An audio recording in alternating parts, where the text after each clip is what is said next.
Muy bien, muchachos, vamos retomando nuestra sesión del día de hoy. Justo les voy a poner la presentación en donde estábamos. Y ya habíamos terminado con nuestro sistema óseo, ¿no? Que es lo que nos va a dar estructura. Después sigue el sistema muscular, muchachos. Aquí la principal función es permitir que gracias a la contracción y la elongación se genere el movimiento en las articulaciones. Los músculos van a estar anclados a los huesos por medio de los tendones y entonces al momento en que se contrae y que reducen su longitud, se genera una palanca simple. Y esta palanca pues genera por lo tanto el movimiento. Sin embargo, no van a ser los únicos que existen. También tenemos el músculo liso, que principalmente tiene una función de transportación. Por ejemplo, un músculo liso son los músculos que utilizamos para tragar, los músculos respiratorios, los músculos que utilizamos para orinar o para defecar. Y estos, a pesar de que podemos llegar a tener un poco de control sobre ellos, pues funcionan de manera subconsciente. O sea, no tenemos que pensarlo tal cual para que puedan funcionar. O sea, por ejemplo, no es como que ustedes estén pensando, se me olvidó respirar y respires. No, no, no. Sin embargo, pues sí puedes mejorar tu respiración, o sea, puedes hacerla más acelerada o más lenta de manera premeditada.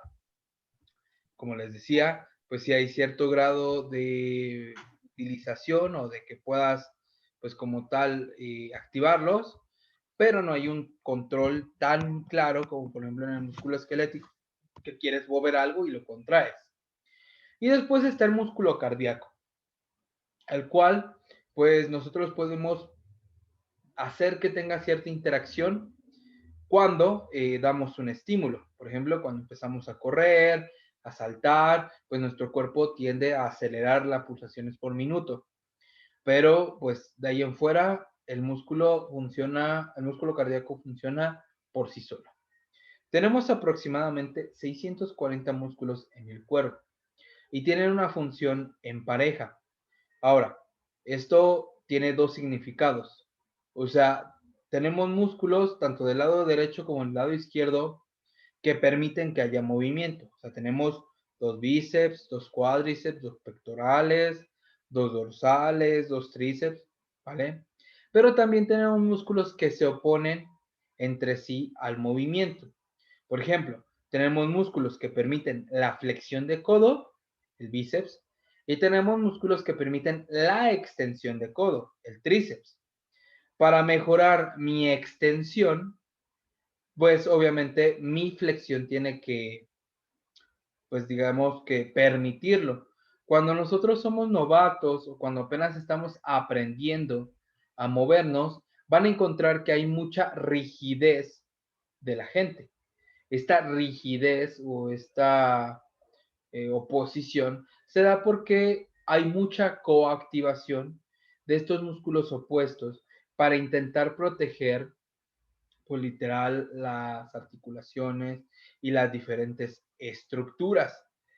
Es muy curioso, muchachos, porque conforme te vas volviendo más fuerte, conforme vas incrementando la función de la musculatura, esta coactivación baja y permite que haya mayor fluidez. En uno de los estudios más recientes, o sea, les digo de hace un par de meses, se publicó que justo la fuerza o el entrenamiento de fuerza ayuda a mejorar el rango de movimiento tanto o más que el entrenamiento específico de flexibilidad.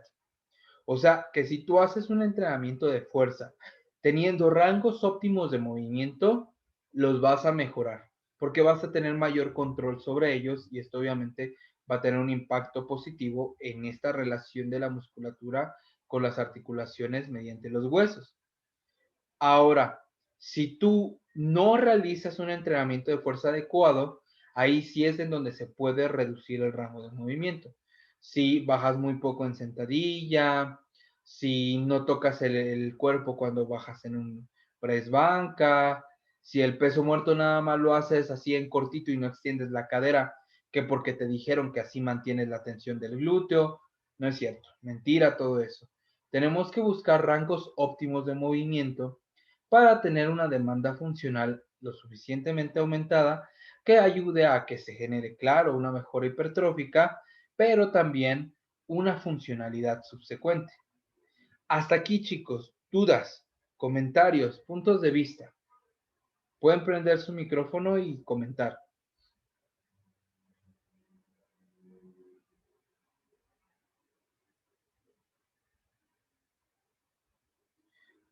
Aquí va entonces una pregunta para ustedes. A ver quién puede contestar. A ustedes, muchachos, en el gimnasio les han explicado cuál es un rango óptimo de movimiento. O sea, cómo es que tienen que hacer el ejercicio para que se mantenga saludable justo su, sus articulaciones, por poner un ejemplo. No, en mi gimnasio no. Cuéntanos, ¿qué es lo que pasa ahí?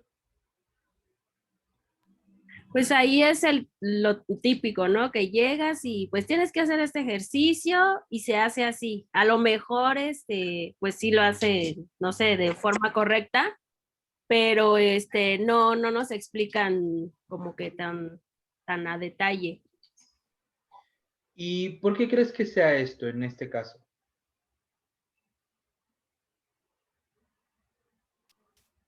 No, pues no sé, a lo mejor, pues porque tienen la noción de, de cómo el movimiento del cuerpo o cómo hacer los ejercicios, pero pues no saben muy bien como a detalle, ¿no?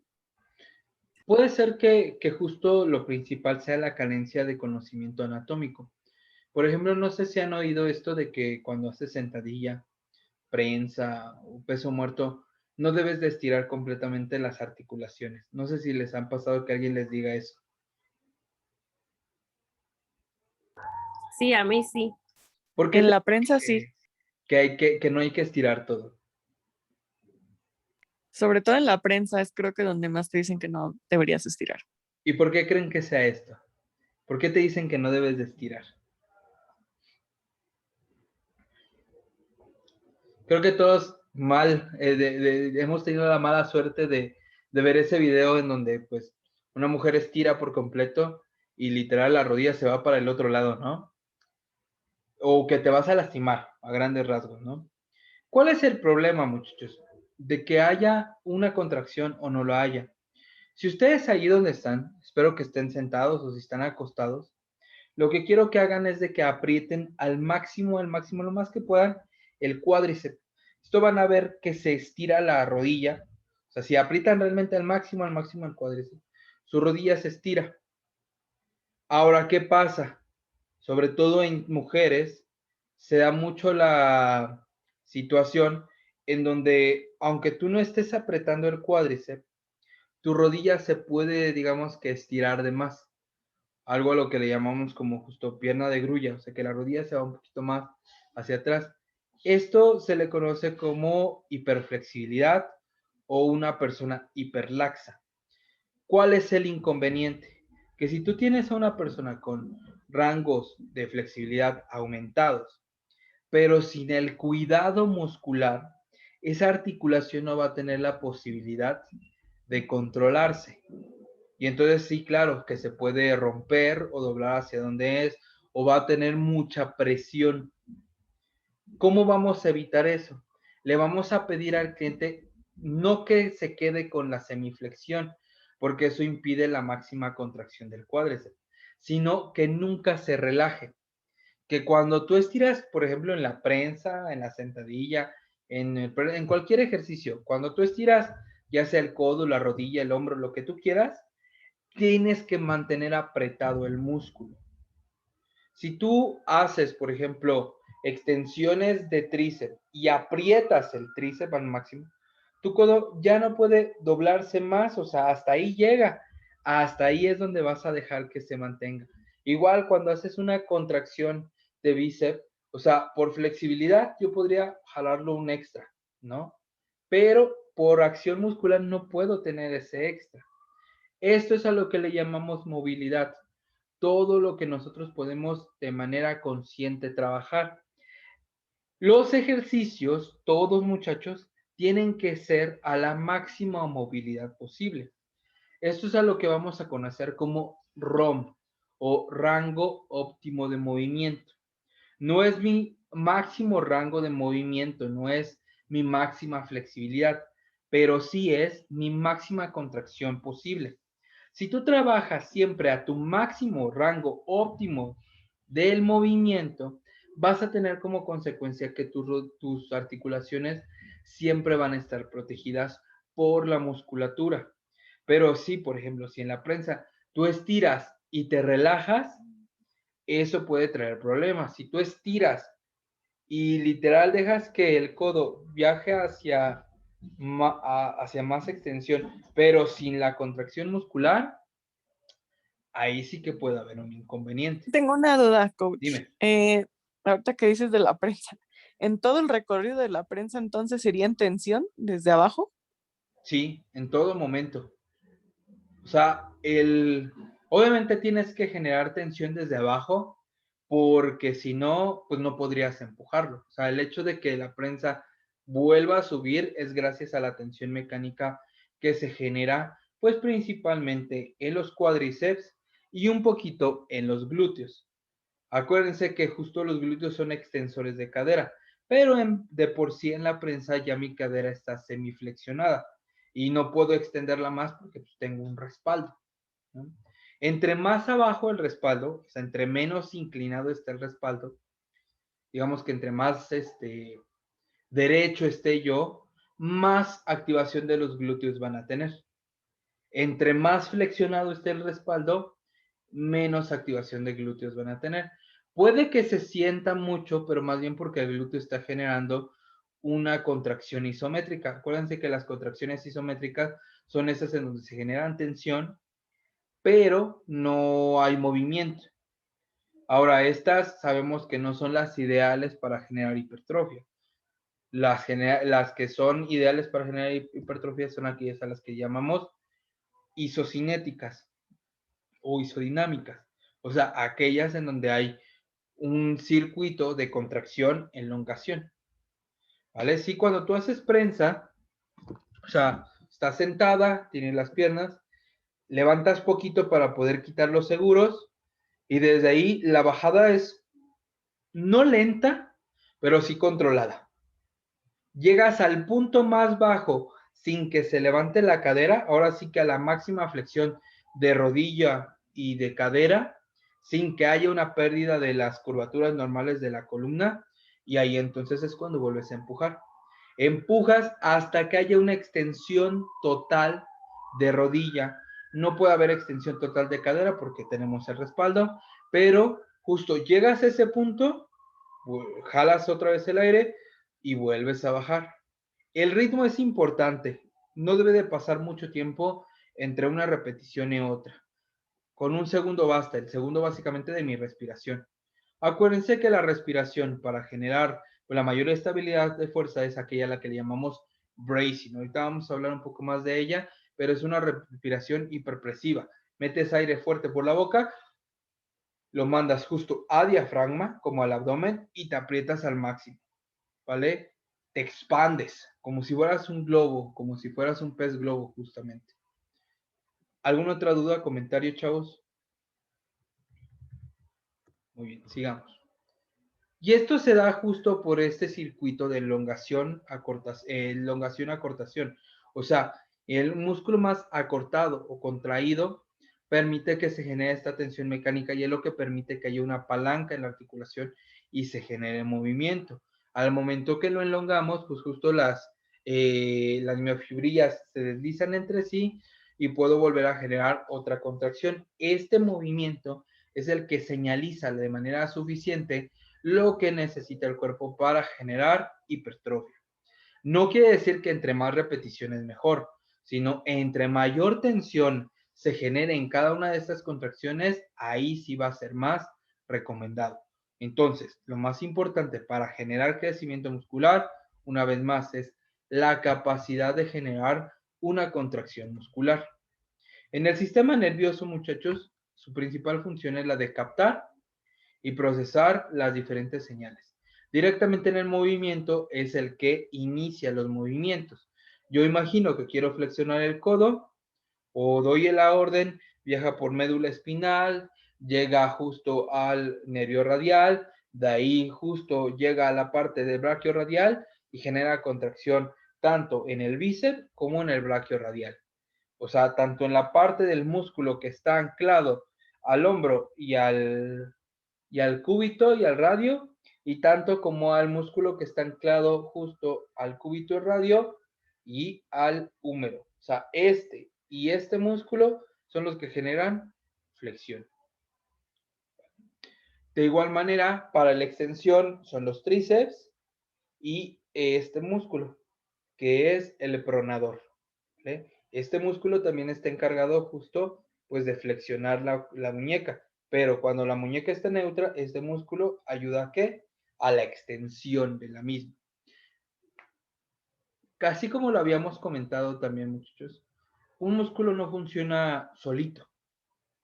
Un músculo tiene que, obviamente, apoyarse de los diferentes pues, grupos musculares que están periféricos. O sea, por ejemplo, si tú haces una extensión de rodilla, no solamente va a trabajar tu cuádriceps, sino va a trabajar también, por ejemplo, tu aductor, tu abductor para estabilizarla. Va a trabajar también, por ejemplo, tu pantorrilla tibial. Va a trabajar, por ejemplo, también tu pantorrilla, tu gastrocnemio y tu sóleo. Y esto obviamente tiene como consecuencia que se genere una estabilización muchísimo más eficiente de la rodilla. Es por eso que no se puede lesionar si hay una contracción voluntaria. Si tú pues estás haciendo el ejercicio por hacerlo, sin ser consciente de cómo te estás moviendo, ahí sí que puede haber posibilidad de que pues te muevas mal y te lesiones. Pero no si lo estás haciendo concentrado y enfocado realmente a lo que se necesita. Este enfoque pues nos va a dar nuestro sistema nervioso central, es el que comanda. Ahora, no solamente comanda la musculatura, sino también los diferentes órganos.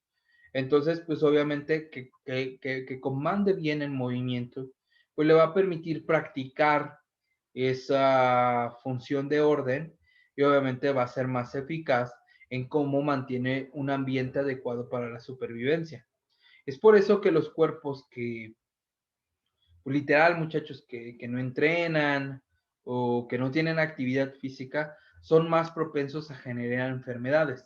Y es porque su sistema nervioso carece de la suficiente práctica, carece de la suficiente, pues, experiencia, y entonces empieza a haber degeneraciones, atrofias, metaplasias o displasias en lo que conforma el cuerpo y entonces, pues simple y sencillamente comienza a dejar de funcionar de manera adecuada y surgen las diferentes enfermedades.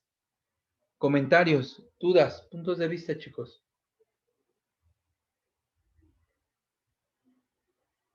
¿Seguros? Muy bien. Esta es la forma que tiene una neurona. Tenemos justo el núcleo en donde pues se da todo este proceso y flujo de energía. Tenemos las diferentes dendritas, que es la forma en la que se comunican entre las diferentes neuronas, porque obviamente se pueden unir varias neuronas para generar algo. Entre más difícil sea, pues obviamente mayor manipulación de información y por lo tanto más núcleo necesitamos pensando lo mismo. Está el cuerpo en general que contiene el núcleo. Esta conexión larga, se le conoce como axón. El axón es aquel que va a terminar inervando la musculatura. Este axón tiene un recubrimiento llamado mielina. Este recubrimiento está principalmente hecho de ácidos grasos. Entonces, ¿qué pasa? Que al momento en que viaja la corriente eléctrica, pues esta mielina se va gastando, hasta el punto en donde ya no puede transmitir de manera correcta corriente eléctrica, porque el recubrimiento de mielina, que es un transmisor, pues se termina reduciendo. A eso es a lo que le conocemos como fatiga del sistema nervioso, cuando ya no hay suficiente mielina y entonces ya no puede pasar la corriente eléctrica de manera adecuada. Y entonces empiezas a sentirte justo cansado, tal vez no físicamente, no agitado, no, pero pues simplemente ya no puedes hacer la contracción de manera adecuada. Y las terminaciones o la terminal del axón, que es justo esta parte que recubre ya la musculatura, pues es lo que se encarga de generar la suficiente corriente eléctrica para que haya la contracción de las fibras musculares. Acuérdense que al conjunto de la neurona motora y las fibras musculares se le conoce como unidad motora. Hay unidades motoras pequeñas y unidades motoras grandes. Este justo sería el sistema nervioso central. Está compuesto por el encéfalo, que a su vez está compuesto por el cerebro, el cerebelo, que es la parte más primitiva que tenemos en nuestro cuerpo, es en donde se encuentra gran parte de aquello lo que le llamamos instinto, y las conexiones con la médula espinal, el mesencéfalo, el puente de Valorio y el bulbo raquídeo. ¿Vale? Todas estas partes pues, tienen justo la función de generar ciertas funciones, ¿no? En el cerebelo se generan varias de las cosas que son automáticas, como la respiración, la frecuencia cardíaca, el poder tragar, etcétera. Y la médula espinal, pues es nuestro cable principal. Sin este, o si se llega a ver un daño en la parte de la médula, pues termina generando un inconveniente porque hay una desconexión total de esas zonas, ¿vale? O sea, si se te llega a romper en la parte lumbar, pues te va a desconectar de la cadera para abajo y a pesar de que tus músculos estén bien, tus articulaciones estén bien, tú no vas a poder controlarla. Ahora, la mayor posibilidad de lesión que se tiene en esa zona son las famosas hernias, que por la presión y un mal movimiento, pues esta médula espinal que termina quedando expuesta o por una inflamación termina siendo pellizcada por las vértebras. ¿Cómo puedo notar si tengo una hernia? Muy sencillo. Si al momento que me muevo se me empieza a dormir las extremidades, como por ejemplo las manos, los dedos o los pies, pierdo fuerza, o sea, simple y sencillamente no puedo controlarlo. No tengo control de esfínteres, por ejemplo, las personas que tienen reflujo muy constante o las personas que pues no pueden controlar cómo ir al baño, tanto de orinar o defecar, posiblemente sea por una hernia. Y obviamente esto pues, puede también perderse en la funcionalidad de la caminata, por ejemplo, en la parte superior, pues el movimiento fino, va a depender del grado de hernia. Ahora, nota, una hernia no duele como tal. O sea, no hay terminaciones nerviosas para la terminación nerviosa principal. O sea, no hay sensores de dolor. Entonces, por ejemplo, si la gente dice, es que creo que tengo una hernia porque me duele la espalda, mentira. Ahí lo que está teniendo es un reflejo muscular. Ahora, el reflejo muscular sí puede ser que esté intentando proteger la columna por alguna razón. Puede que exista una hernia. Pero el 90% de las personas, muchachos, vamos a sufrir de hernias a lo largo de nuestra vida. O sea, la mayoría de nosotros, ahora sí que 3/4 de las personas actualmente mayores de 20 años ya han tenido una hernia, pero no se han ni siquiera percatado por lo que les digo, de que no genera dolor. Y el 99% de las hernias se recuperan solas. Son muy pocas y tienen que ser muy extremas para que realmente necesiten de la intervención quirúrgica de pues un traumatólogo, de un médico. Son muy pocas y normalmente son más bien congénitas, o sea, una malformación y no tanto por entrenamiento. Entonces, pues que no les mientan, muchachos, cargar pesado difícilmente te va a provocar una hernia. Casi siempre el cargar pesado, de hecho, te va a alejar si llevas una correcta progresión de sufrir una de estas lesiones. Porque justo, ¿qué son las hernias? Por ejemplo, a nivel inguinal o a nivel estomacal o a nivel del core, pues justo son separaciones del músculo, pero porque no tiene la suficientemente fuerza. Y entonces puede que por ahí literal pues se asome algún órgano, casi siempre el intestino, y entonces ese intestino pues se inflame, porque no debe de estar ahí. Y entonces, ¿qué pasa? El problema es de que puede llegar a quedar restos del bolo alimenticio sufrir de descomposición y generar infecciones, ¿vale? Entonces, pues obviamente se tiene que cuidar. Ahí en ese caso, pues si tienen que abrir, tienen que coser el músculo para que vuelva a generar el tejido, o sea, literalmente es como un globo, cierras tejido y ahí normalmente metes por debajo una malla metálica especial. ¿Para qué? Pues para que no se vuelva a separar, porque difícilmente esa persona muchas veces ya no desarrolla fuerza en esa zona y pues es más susceptible a que le vuelva a pasar. Pero si le entrenas, difícilmente vuelve a suceder. Este es el sistema nervioso periférico. O sea, tenemos justo nuestro sistema nervioso central, pero pues tenemos todas las diferentes ramificaciones a lo que es por los diferentes nervios. Por ejemplo, tenemos los paracraneales, que son todos los que se conectan justo a nuestra cara, que se conocen como nervios vago. Por ejemplo, está el plexo braquial, que es este que sale aquí de las cervicales e inerva todo nuestro brazo. Ahí se encuentra el músculo cutáneo, que obviamente es para la piel, el radial, que se encuentra justo para las flexiones, el mediano, que justo es para la interacción, sobre todo, por ejemplo, de la mano, y el cubital, que se encarga principalmente de las extensiones, ¿no? Tenemos, por ejemplo, los nervios tóraco-abdominales, que son justo todos estos que llegan pues a las diferentes secciones de tanto el torso como el abdomen, los intercostales, subcostal, ilipogástrico, etcétera, ¿vale? Ahora, tenemos, por ejemplo, vean aquí en medio, los del plexo sacro. Aquí tenemos el más famosito, ¿no? Este gruesecito que está aquí en medio es el ciático. Ahora, vean la posición y la gente normalmente de dónde se queja de la ciática. Pues hasta acá, como de la cadera o de la lumbar. No es el nervio ciático. Realmente irritar el nervio ciático es rarillo. O sea, no es un nervio tan grande y que está tan profundo que en realidad está muy difícil que lo activemos de cierta manera. ¿Cuáles son los nervios que normalmente sí pueden generar algún problema? Bueno, del plexo lumbar, que sería esta zona, normalmente puede ser la de los femorales, o sea, este que viene desde acá, puede que sí lo irrite, sobre todo si tienes un core débil, o los obturadores. Los obturadores son aquellos que van a inervar la parte interna de nuestra pierna. Entonces, por ejemplo, normalmente estos sí se pueden llegar a lesionar. Por ejemplo, si hago malas sentadillas, se me juntan mucho las rodillas y tener un pinzamiento. Esas veces que duele justo dentro de la ingle, sobre todo cuando estás intentando extender o pararte de una sentadilla, ¿vale? Entonces, hay que tener ahí cuidado con eso, muchachos.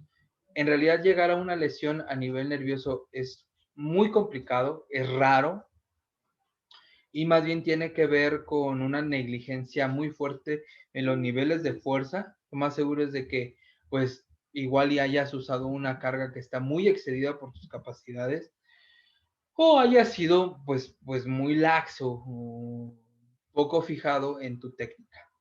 Acuérdense que para evitar este tipo de cosas, pues tenemos varios principios del entrenamiento, como la sobrecarga progresiva, en donde pues vamos adaptando nuestro cuerpo de poquito en poco hasta que llegamos pues, a cargas más altas, pero como es de manera progresiva, pues nuestro cuerpo se va adaptando. Ahora, esta es la unidad motora, justo como lo que les estaba diciendo. Aquí encontramos el axón, o sea, literal el cable y las diferentes terminales o las dendritas del axón que están inervando justo a los diferentes fascículos, y en cada uno de estos fascículos encontramos las miofibrillas o las fibras musculares. Esto así es como se comunica nuestra unidad motora con la musculatura. Y esto, muchachos, ¿de qué creen que les sirve a los entrenadores? ¿Por qué creen que todo esto que estamos mencionando ahorita lo debería de saber un entrenador?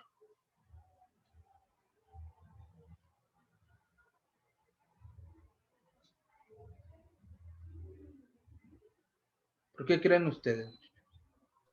Para prevenir alguna lesión.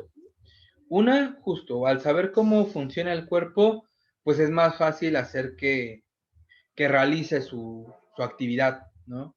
Y eso obviamente, pues sí, justo nos puede alejar de una lesión. ¿Para qué más, muchachos?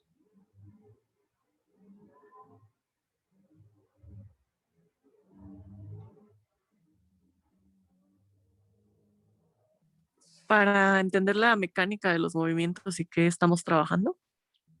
Ándale, justo para saber qué estamos trabajando, saber si el ejercicio que estoy haciendo está atacando la zona que quiero que ataque. De repente, por ejemplo, me dice, oye, es que yo hago lagartijas y siento que me crece la espalda. A ver, si nos vamos desde el punto de vista, una lagartija es una extensión de qué? De hombro, de codo, y obviamente, ¿cuáles son los grupos musculares que extienden el codo? Que dijimos, tríceps y el pronador del antebrazo, y a nivel hombro, pectoral y deltoide. Entonces, ¿en qué momento interactúa la espalda? Ninguno. ¿La espalda qué hace? Por ejemplo, los dorsales, ¿qué hacen? Permiten que haya una extensión de hombro, o sea, literal, permiten que el codo viaje hacia atrás y permiten que haya una depresión escapular, o sea, llevan los hombros hacia abajo. Entonces, cualquier ejercicio en donde haya una extensión de hombro y una depresión escapular, trabaja las dorsales, como por ejemplo los remos, los jalones al frente, ¿vale? Las dominadas, por ejemplo. Ahí sí vamos a encontrar que hay una extensión de hombro y una depresión escapular. Pero en la lagartija es justamente lo contrario.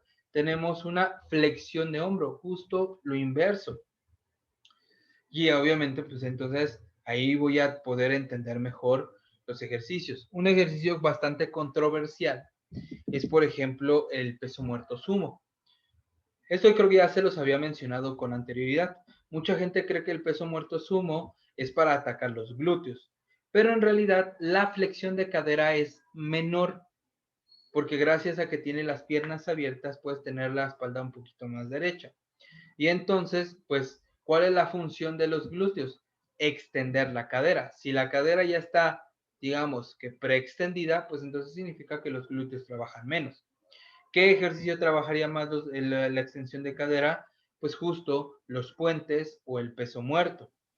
Ejercicios en donde mi flexión de cadera sea mucha y también por lo tanto haya mucha extensión de cadera.